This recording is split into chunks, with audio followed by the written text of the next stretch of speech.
What is going on, guys? Today we are looking at the Chevy Silverado 1500 Z71.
Right here, we've got two very badass trucks with two different setups. The one here on the left is the one I'm test driving today. It's the Z71 off-road package, which you can't see it in the video right now, but it says Z71 off-road on the side, whereas this one says Silverado. The reason is because this has 18-inch wheels with off-road all-terrain tires, whereas this has 22-inch machine black polished wheels that are 22s with more of a streetable tire. So this is more for the street, this is more for off-road. Both these trucks have the 342 rear axle and 5.3 Vortec V8. They both have a 6-speed transmission, and they have different features, whereas this one's more for street and this one's more for off-road. The Silverado also has an auto-locking rear diff. You can also lock the tailgate with the key fob, remote start, hill assist, underbody shield. It's got the Rancho monotube off-road gas shocks, all disc ABS brakes with the Duralife rotors. The Z71 also has the stable track stability control with rear trailer sway control and hill start assist. Now, the Chevy Silverado Z71 does have a longer wheelbase than the Ram Rebel, 143.5 versus 140.5 on the Ram Rebel, but the Ram Rebel has a height of 78.5 inches versus the Silverado 1500 Z71 having a height of 74. So the Ram Rebel sits about 4.5 inches higher, but you're getting a longer wheelbase out of the Silverado 1500. Does the Silverado perform, handle, and drive as good as it looks? Well, we're about to do a 0 to 60 braking test, handling test, hit the road and see how comfortable it is, and just overall see how it compares to the Ram Rebel and the Raptor. And we're about to do that right now. So before we get going on this test drive, I would love to hear what you guys think. So when you're done watching, make sure to give it a thumbs up if you liked it, and put your comment in the box below and let me know what you think of the review and what you think of the truck. Get ready to start the Silverado for the first time, and it does have an old-fashioned way to do that. Put the key in, fire it up. There's no push button start on this, which is kind of a bummer, but not a big deal. The shifter is on the column. It's an old column shifter. So very, very old style with the start and the shifter, but you know, it's not really a big deal. My first impressions, just hitting the road, are the interior is nice, but it does seem a little bit dated in comparison to the Rebel and the Raptor in some ways. Not completely. I would say that I kind of prefer the interior of the Silverado. The only thing I don't like is that it doesn't have a push button to start. And that's pretty much the only thing that I don't like so far. I do like the shifter being on the column. I don't like those knobs.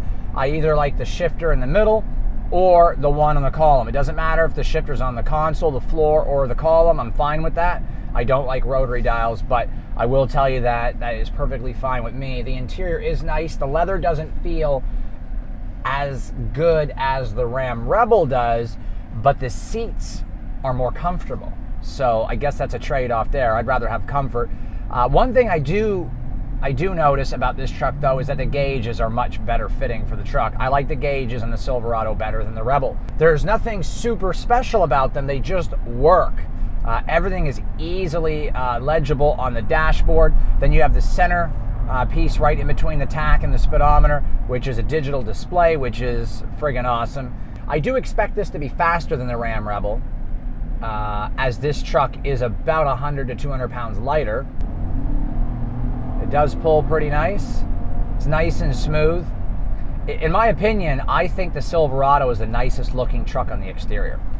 I know that, you know, everybody's going to have their own opinion on that.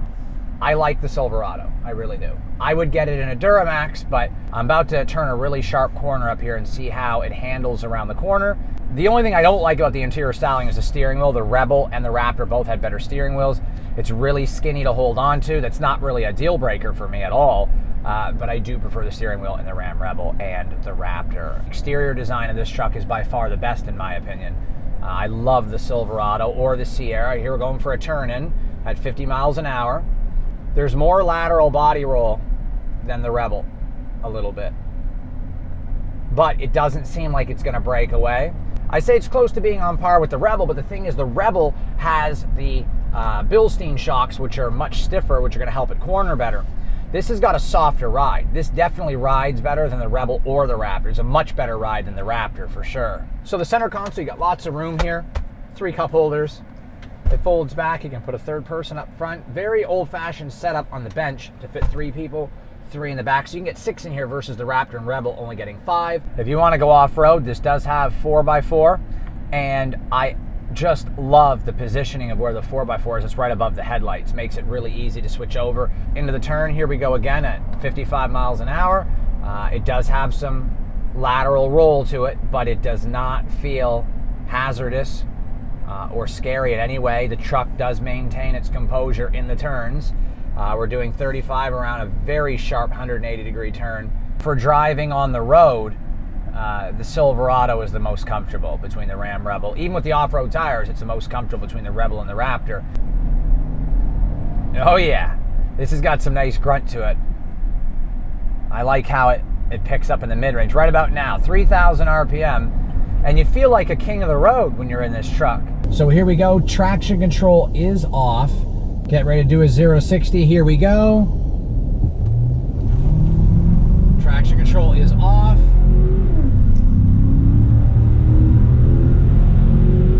6.5 or 6.46.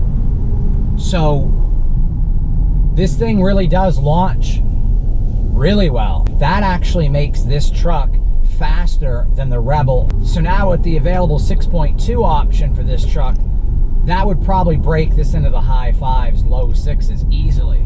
It's a fast truck. This is a wicked fast truck for only having 355 horsepower. But remember, it's not just horsepower, it's also gearing. And not only gearing, but also the weight of the truck. This truck only weighs about 5,100 pounds, whereas the Rebel weighed 54 and the Raptor weighed 57. So this is a very light truck in comparison to the Raptor and the Rebel, which plays a big factor in how fast this truck really is. I just want to thank Richard Lucas and Dave and the guys over there for letting me work with them on vehicles and letting me take this truck out and really hit the streets and tell you how cool the Z71 really is. It doesn't just look good and feel good and drive good. It's fast. It's really quick for the engine that it has. Oh, that sounds so good.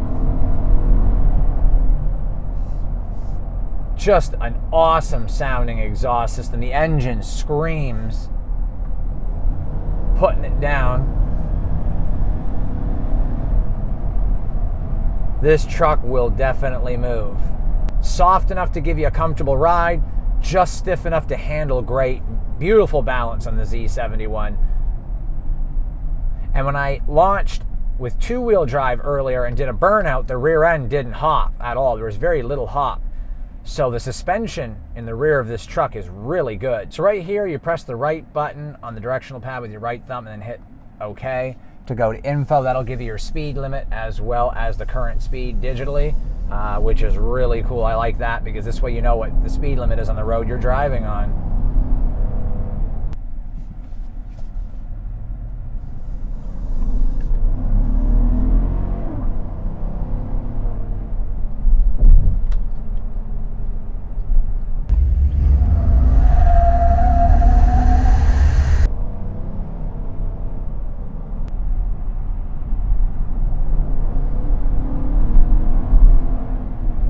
A little bit of lag in the transmission though when you hit it. I'd have to say that the Rebel has the best transmission. Between the three, Ram Rebel, Raptor, and the Chevy, for kicking it down when you stomp it, there's more of a lag in the Chevy. So I love this dealer installed accessory to step up into the truck.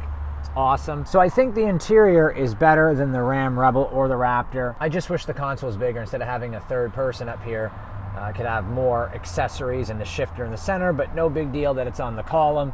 Plenty of room in here. Could fit 3 people in the back, which is plenty for a pickup truck like this, but you could fit 3 in the front because of the bench seat. Both interiors are pretty much identical, and you'll see that these are the 22s for street driving, and these are the 18s for off-road. Personally, I prefer the 18s for off-road. The aggressive Z71 badge versus the Silverado badge over here. I like the aggressive styling of the front too. The lights look so awesome. The gauges look even better at night. They look really, really good. So going to the menu, we got the basic stuff here: phone, projection nav, OnStar, texting. This will actually pick up your iPhone and be able to do all your messaging and your iTunes right here on the actual screen. So your weather's right here. It tells you every 3 hours what the weather's gonna be like, your 5-day, hourly, en route to where you're going. And it's got to load that, of course, from OnStar, but you're gonna get 5 years of OnStar with this vehicle, so that's really, really cool. You can actually hit the home button to go back if you don't wanna look at weather. You can go into settings, time and date, reminder, valet mode, voice, just your basic stuff here. It's not as in-depth as the Uconnect from Dodge, but that's not a problem. Sometimes easier is better. This is where your traffic is going to be. It shows you where all the traffic is. That's a really good feature to have. Then you can shop for different apps right there and different things. Your audio's right here. It's just your basic audio setup. A lot of different things right here, but it's a very basic setup. I just figured I'd go through it for a few seconds to show you guys. So you got your basic buttons right here for your radio. I like the digital display of the AC. If I turn that on, you'll see it shows you the digital temperature. If I change that, you'll see that it's got a digital display for the AC and heat. I like that. This is your park assist right here. You can turn that off or on. This is your hill climb assist. You also have your traction control on or off. Then you have the lights for the tail bed, which you can turn on right there, and I'll take you out back where you can see the lights. That turns the tail bed light on, so if you're loading and unloading, that's a really cool feature to have. I really like that, actually. That's something that can be very, very handy. So you have your heated and ventilated seat here for the driver and heated and ventilated seat here for the passenger. Over here you got your 4-wheel, high and low, and your auto and your 2-wheel. You can see it switching right now, and on the dashboard it says switch in progress. Okay, so up here you got a little compartment for your sunglasses. Nothing spectacular. Door lights can be on or off. So that means you can have them completely off, completely on, or only when the door is open. Then you got your spotlights right here on either side. I also like the Z71 right there on the door sill as soon as you open the door. The quality of the interior is great. It's better than the Raptor and Rebel in some ways, but not as good in others. It's got a slightly dated design, but I do love the quality of the trim around the gauges and bezels and the vents. It's a little bit better than the Raptor and the Rebel in my opinion, although I do like the titanium finish look of the Raptor. So here's the engine bay, and there is a ton of room in here, and it's probably due to the fact that they want to be able to fit the 6.2 in here, which is an option, so they got to have the extra room. And as you can see, there is a lot of room in this engine bay. The idle on this engine is very quiet, much quieter than the Ram Rebel's Hemi.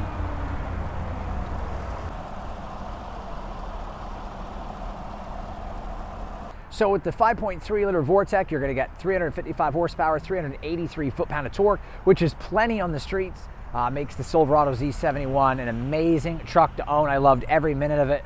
Driving was a blast. Very, very quick truck. I can only imagine how fast the Z71s would be with the 6.2 liter, probably into the 5.7, 5.8 range in a 0 to 60, which is wicked fast for a pickup truck. It's got a softer feel on the road, and it's very comfortable in comparison to the Raptor and Rebel. And I know it would have been even more comfortable had we been driving on the 22-inch street tires versus the 18-inch off-road tires, which have a little bit of noise to them. But overall, the Silverado rides smoother and more comfortable than the Ram Rebel or the Raptor. So hopefully you guys had fun with this review. I hope you guys enjoyed it. Make sure to subscribe if you're new to the channel and give it a thumbs up. I would love to hear what you guys think in the comment box below. Let me know what you think of the Chevy Silverado 1500 with the Z71 off-road package.